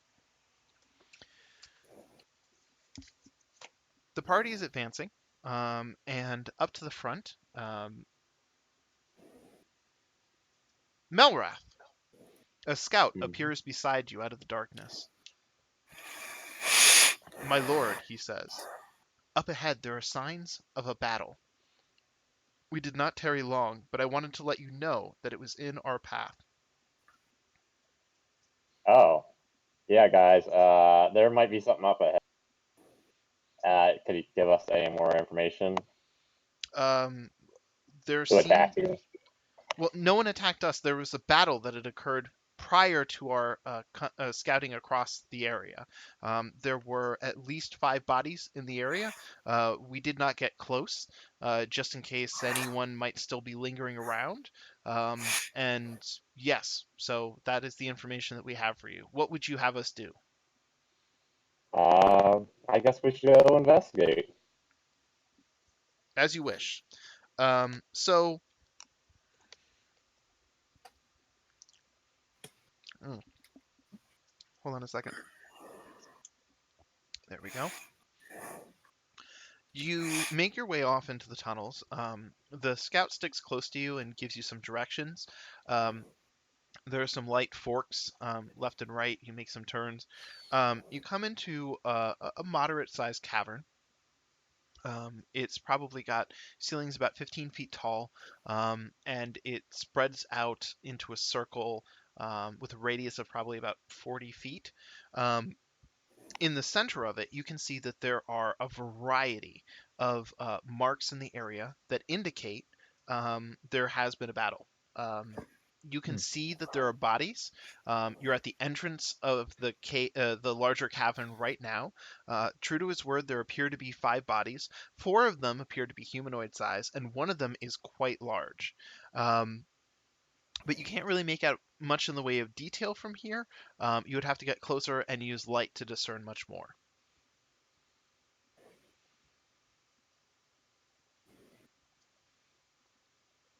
Um,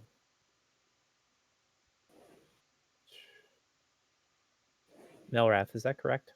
I typed something in So, the chat. Oh, yeah, I only can Okay. use it once a day. Okay.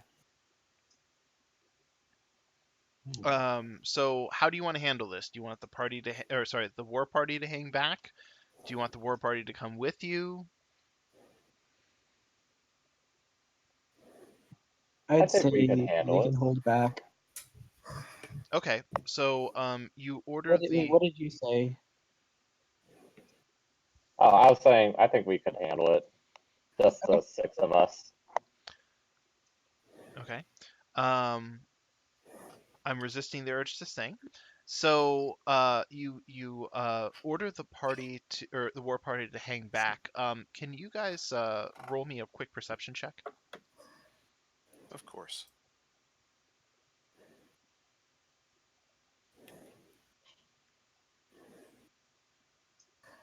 It was Oh no! ridiculously Oh average. no! Melrath and Tristan both catch it, and no one else seems to have heard. But one of the members, the Knights of the Order of the Gauntlet, um, is whispering to one of his compatriots, I can't believe we have to take orders from these ruffians. They don't even know how to keep a proper marching order.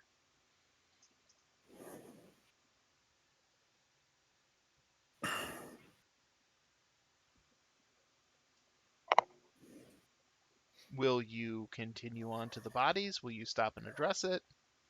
Let's just continue on. They can just sing their sad little song. Okay. Well, when you approach the battle, you have your light spells out.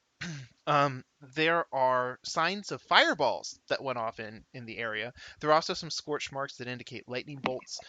There was a pitched battle here, and a lot of the scuffles of the dirt, dust, rock on the floor also indicates that a great many feet were here. The bodies that you saw, the humanoid ones, are drow. They're dead. Um, they have some equipment on them, kind of standard drow fare in terms of like, their adamantine chainmail shirts and adamantine weapons.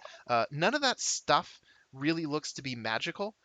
You've seen a fair bit of drow weaponry at this point, and usually when the drow want to make something magical, they go out of their way to make it to make the craftsmanship go very high on that particular piece, and none of these pieces exhibit that sort of behavior.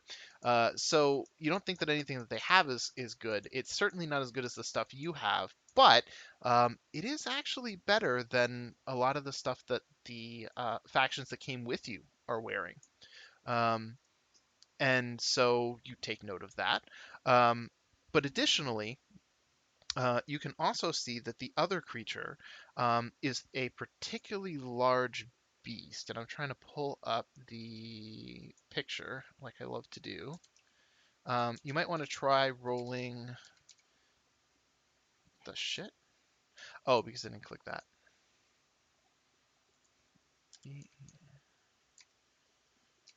What is going on? Did I click the monster manual? Alphabetical. Monster manual. I clicked the wrong thing. That's what I did. NPCs here. Found it. Yeah, this is a huge size category creature. Now, I will show the picture if you identify it, but it is going to be, I think, Arcana?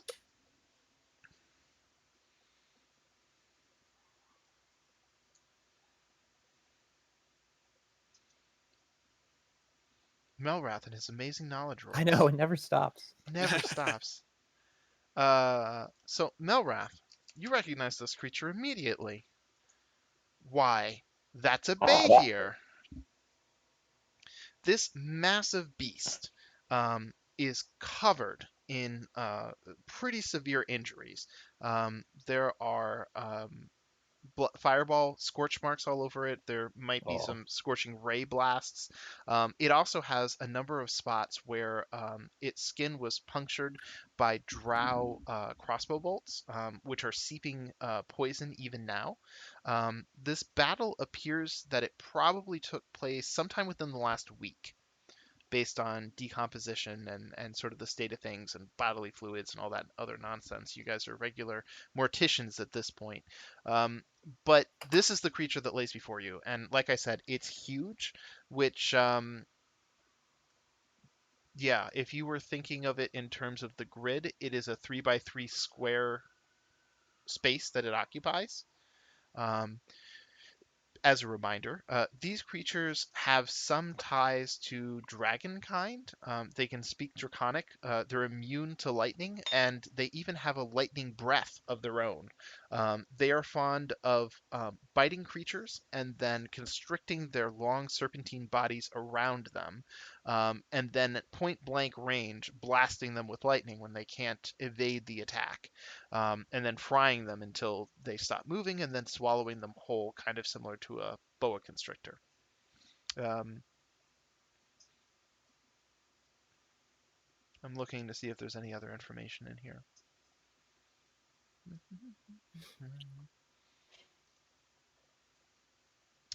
Oh, that's interesting.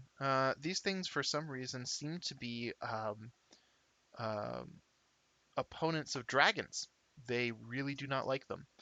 Storm giants, in fact, are said to have created the first Behirs as weapons against dragons. And they retain a natural hatred for dragonkind. It will never make its lair in an area it knows to be inhabited by a dragon, and if a dragon attempts to establish a lair within a few dozen miles of a Behir's lair, the Behir is compelled to kill the dragon or drive it off. Yes. In the unlikely event that such a creature loses, it will establish a new lair an extremely large distance away from the old one. Huh. Anyways, from the looks of things, this seems to be the source of those lightning blasts that I mentioned. It also looks like this creature was lightning happy. It was blasting. There's about 8 different attacks all over the place. Just, chunks of rock blasted everywhere. When you go towards some of those craters, you can still smell the slightest whiffs of ozone. It's largely dissipated, but it kind of hangs around in this cave because there's no wind to blow it away. So, yeah, it appears that at some point, some number of drow fought this Behir, and then off on a further side of the cave, you actually find that there are several dead giant lizard mounts, and they very much look half-eaten by a Behir, so that probably has something to do with the attack overall. Um, the war party is sort of milling at the entrance of the cave, and you think it was one of the Santarem that shouts out, "Is it safe to proceed?" It looks as though everything is dead. Uh, the war party hears that, and they all start to sort of expand to fill in the space of the cavern. Everyone's kind of looking around. When the Lord's Alliance and Order of the Gauntlet get towards the center where the battle took place, one of the veterans goes, "Why, that's adamantine," he says, pointing at one of the drow. "Well, he doesn't need it anymore. It's mine." And then one of the Lord's Alliance members says, "Well, now hold on a second. Hold on. You already came equipped with half plate. I've just got this chainmail. That's a significant upgrade to my equipment. I should take it."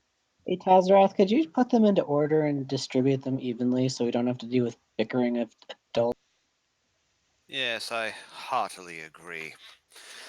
So, how many of these are there? How many adamantine suits?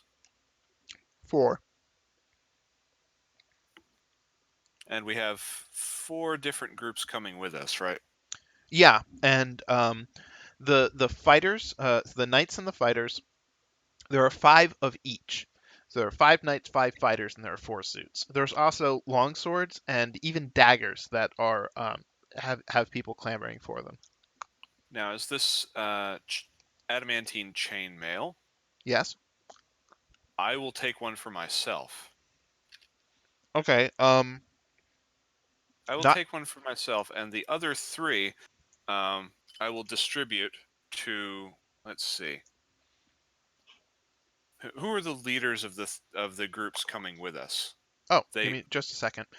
There are no leaders. They didn't want any confusion in terms of who's in charge.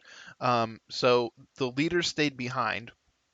Of the guards and the knights, there is no particular leadership beyond, perhaps one person might be particularly respected by his comrades, but it's not like he has an official. You haven't designated any leadership. Let's put it that way. all right. Um,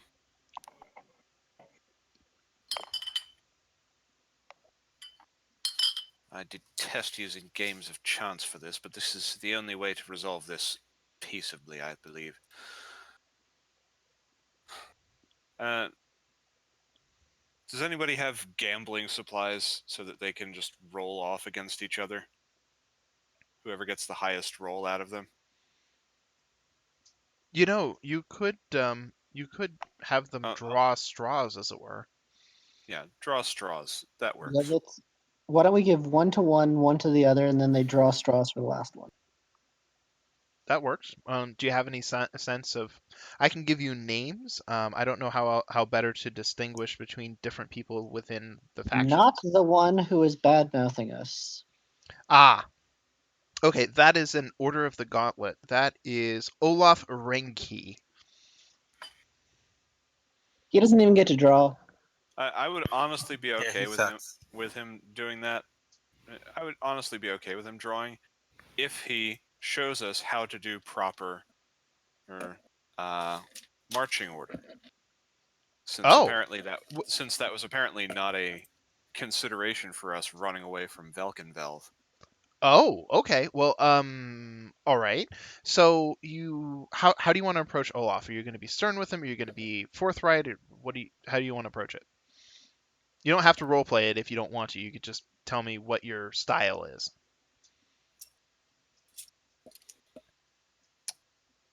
Tazarath detests admitting weakness, but he will reluctantly do so very quietly to Olaf Okay. on this one. Didn't work so well. Yeah. Everyone thinks you're adorable, Kyle. Just like I real know. life.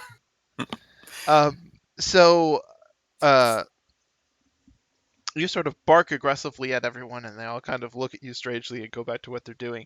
Then, at that, Tazarath pulls aside Olaf, and indicates. Oh, you were actually one of the people that heard him. No, you weren't. Okay, so you say, well, several of our party heard what you said about the marching order, and his face goes a little white, and you give him an aggrieved look and say, no, no. Listen, I've never been a part of the military despite my martial prowess. I have no idea how a war party should be organized. I've never been in charge of one, and since you seem to have an idea that what we're doing is wrong, perhaps you can clue me in how to do it right. And Olaf looks at you in great surprise. Um, why, I'd actually be quite honored, my lord. Yes. Okay. Hold on just a second. I have to flip through the book. There's a specific section I'm looking for. Here we go. The first thing that I would do, my lord, is establish marching orders. For example, in the Underdark, especially since oftentimes we are traveling through large caves or tunnels, it is important to keep in mind that threats can come from any of three different directions: in front of you, over top of you, and behind you. As a result, I would make sure to distribute scouts in such a pattern that the scouts are as evenly distributed to be watching for threats from those three directions as possible.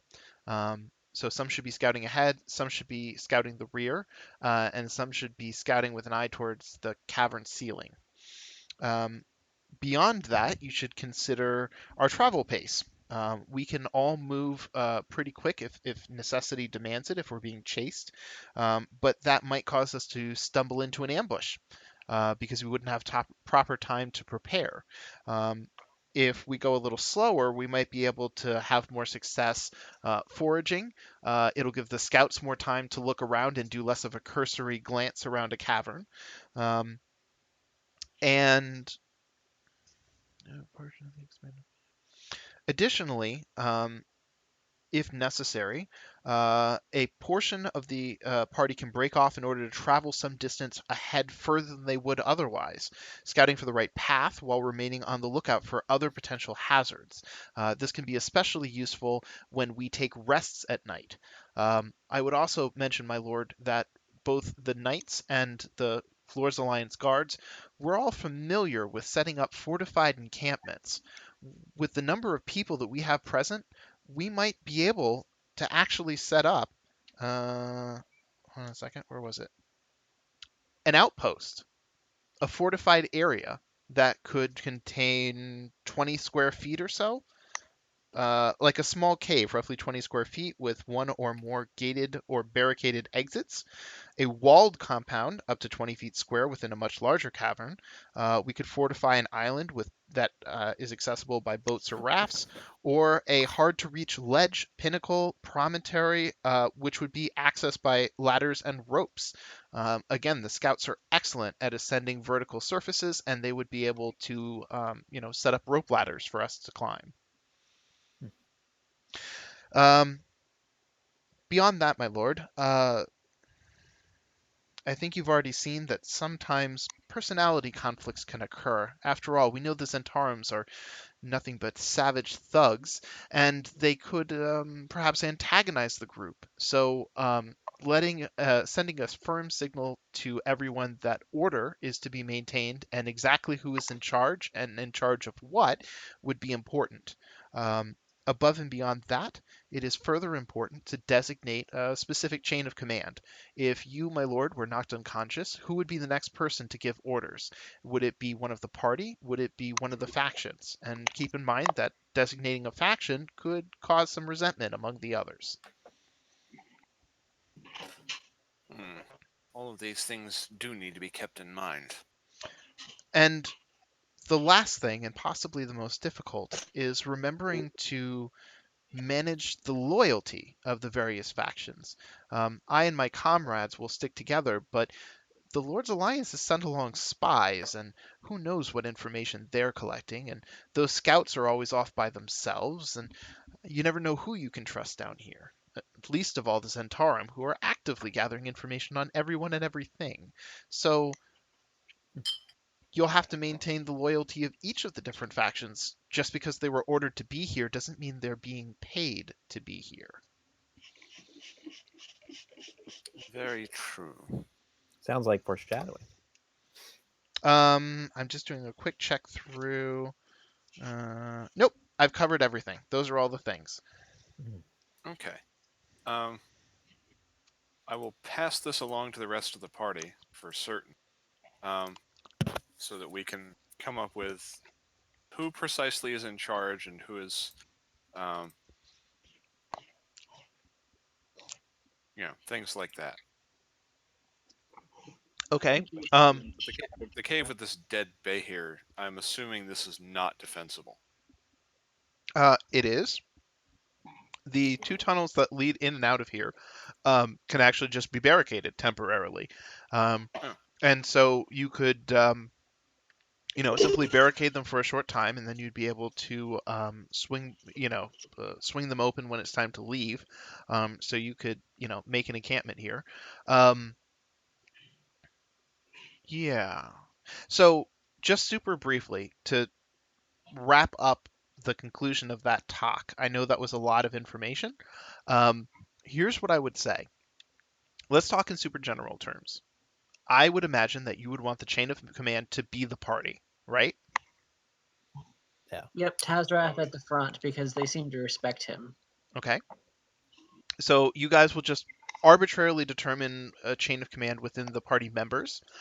You'll arbitrarily come up with specific things to be in charge of. Like, for example, I don't know, Tristan might be in charge of the scouts, Bob might be in charge of the spies, so on and so forth.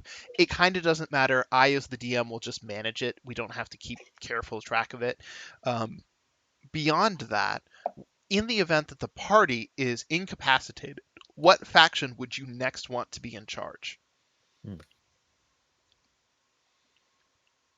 Probably the knights, as they're probably the most trustworthy. But Yeah, they're least likely to rob our bodies and leave us dead. Okay.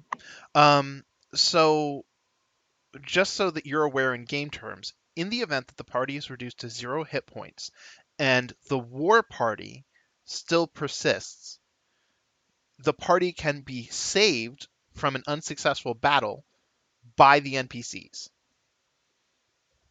They'll be dragged away. They'll be given an opportunity to rest and heal, if such a thing is possible. If you're, on Lava Island or something fighting a, I don't know, Balrog or something, then you're not going to get dragged away from that. But otherwise, fighting retreat sort of a thing. So the knights are in charge. If the knights are disabled, who's in charge next? You have the Emerald Enclave, the Lord's Alliance and the Santarem.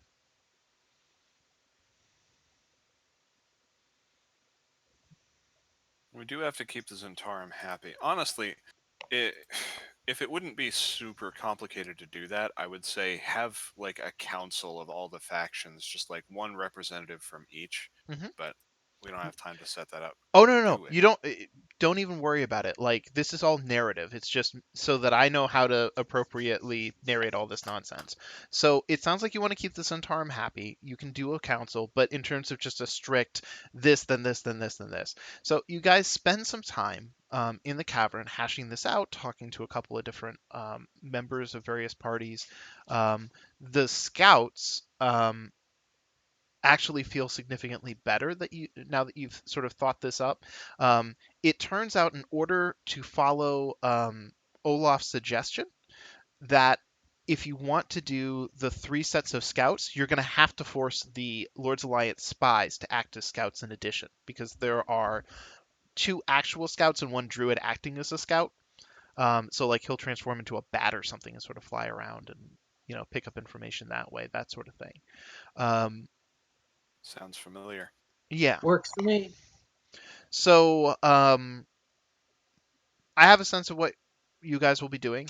We've set up all that marching order stuff. I I would won't. like to say add one thing to that. Sure. All of the people who aren't in one of the 4 alliances, I want to keep close in hand because it's both I want to keep them safe and they don't have backup, and I don't trust any of them. Oh, So okay. the independent party members, I would like to keep close at hand. Okay. Additionally, you've also worked out a new system.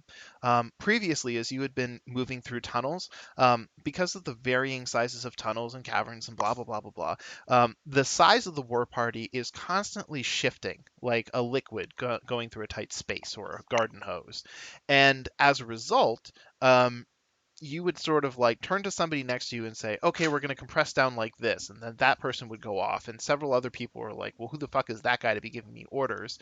So now you've also established a system of communication so you can effectively get information out to everyone else and collect it back to be funneled to you, the party. So, as a result, you guys have now significantly improved relations within the party. A lot of the other people now, just like when you guys camp, you have a literal camp set up, and it's moderately close quarters. You can hear whispers that people's opinions of you are improving as a result of the time that you spent doing this. The equipment is distributed between the fighters, the guards, and the knights. And Olaf actually did end up winning the drawing of straws, and he has been working significantly harder ever since Tazarath pulled him aside for that talk. So, Fantastic. got that covered. That is going to be where we leave off, because I went a little bit over time, and we can pick up with the rest of it next time. So, Excellent. Thank thank you. you guys for playing. Yay.